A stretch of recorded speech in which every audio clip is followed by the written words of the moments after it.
পাহারা দিই। আমার অনুমতি ছাড়া আমার কোনো জিনিস, এমনকি একটা ঘাস, কেউ নিতে পারবে না। অবিশ্বাস্য কথা। প্রমাণ চান মহারাজ? নিশ্চয় প্রমাণ চান। ঠিক আছে মহারাজ, আমি প্রমাণ এক্ষুনি করছি।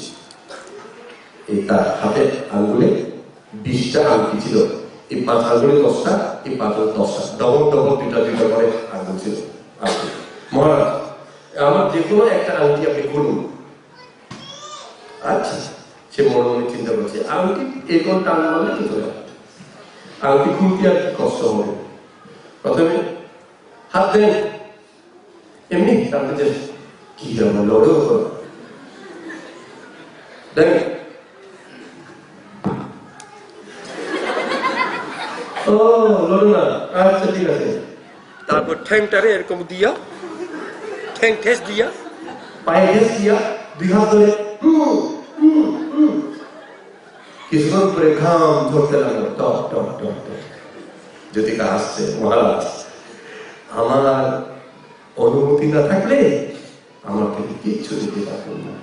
এই যে দেখুন মহারাজ, আমি এখন দিব আপনাকে, আপনি আপনার কাপড়, আপনার সাপ এভাবে ধরুন, ভিক্ষা করার নেই আর কি। রাজা সাপ বলল, এই দেখুন মহারাজ,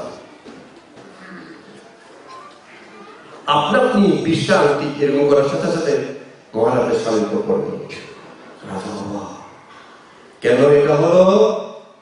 বিপত্তি বুদ্ধের কাছে সেই প্রার্থনা করেছিল দান দিয়ে, নাকি? সেভাবে দান দিলে প্রার্থনা করবে। এবার অজাতশত্রু বুঝতে পারলো জ্যোতিকার যে গুণ, যে পারমি, সেই পারমি সম্মান আমার নাই। জ্যোতিকাও চিন্তা করলো, জগতে সবই অসা, আমার এই ধন সম্পত্তি যদি আমাকে যক্ষ রক্ষা না করতো, আমার মরণের কারণ হতো, নাকি? মরণের কারণ হতো না? এই অসার সম্পত্তি আমার তো দরকার নেই। তাই তার মন সেখানেই পরিবর্তন হলো। সে রাজাকে বলল, মহারাজ আমার সম্পত্তি আপনি সব নিতে পারেন, আমার অনুমতি আমি দিয়ে দিলাম, আমাকে শুধু একটা অনুমতি দিন। কি সে অনুমতি চান আপনি? আমাকে অনুমতি দিন, আমি সংসার ত্যাগ করবো, আমি প্রবর্তন দেব। অজাতশত্রু তো চাইনি, তাহলে আমি এটা পেয়ে যাবো। ঠিক আছে নেন। বুদ্ধির কাছে ওখানেই সেদিন জ্যোতিকা সৃষ্টি প্রবর্তন দিলেন। বলুন তো প্রবর্তন মন কেন হলো? ওই প্রার্থনা করার সময় একটা প্রার্থনার কথা আমি বলি নাই, সেটা বেশি আঁখে কুশল আর দান করার সময় প্রার্থনা করেছিল, এই দিন থেকে যেন আমাদের কোনো অভাব না থাকে। এবং 2, একটা হচ্ছে ধনী হওয়ার জন্য অভাব না থাকে। 2, আপনি যে ধর্ম লাভ করেছেন সেই ধর্ম যেন আমি দর্শন করতে পারি। তার মানে অরহত্ব লাভ, এটাই কামনা করেছিল। তাই ওই আঁখের দান, পরবর্তীতে জ্ঞান দান, সেই মণিনা, এই সকল দানে পুণ্যের পরে সে এখন প্রবচন নিতে ইচ্ছা হলো, প্রবচন নিল।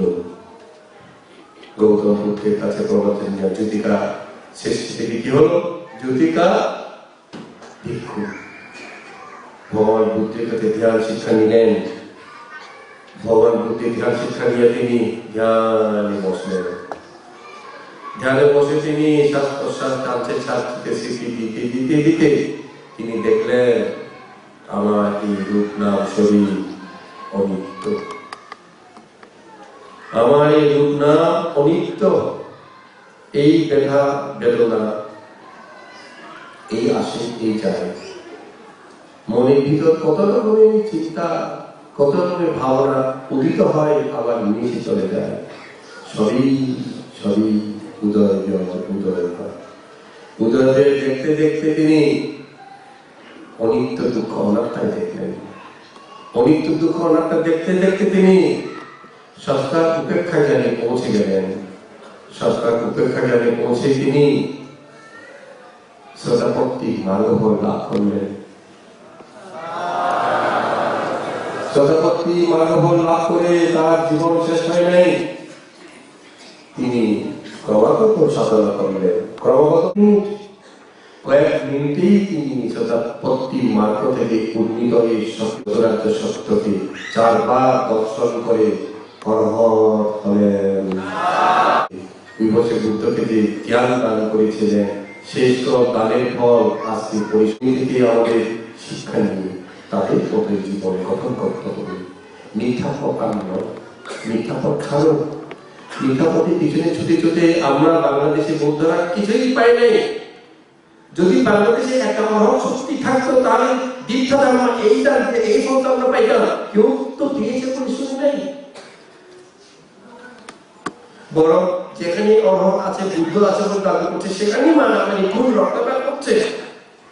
তাই মিথ্যা নয়, সত্যের কথা আসুন। এই মহাপুরুষদের জীবন অনুসরণ করুন। যারা বলে বুদ্ধ পূজা দরকার নাই, বাদ দেন তাদেরকে। বুদ্ধের কথা অবিশ্বাস করছে, বুদ্ধির শিক্ষা অস্বীকার করছে, তাদেরকে আমাদের দরকার নেই। এই যে মহাপুরুষের জীবন আমি কেন বলছি, বর্তমান কালে এটা খুব দরকার বলে বলছি। বর্তমান কালে কেন দরকার?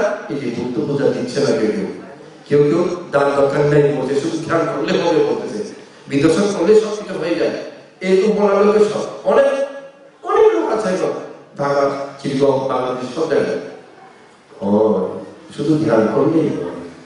আপনি শুধু গাড়ি চালাতে চালেন বললে কি আর হয়? গাড়ি কেনার টাকা রাখবে? একটা মানুষ গাড়ি চালাতে জানলে কি গাড়িতে চলে গন্তব্যে পৌঁছবে?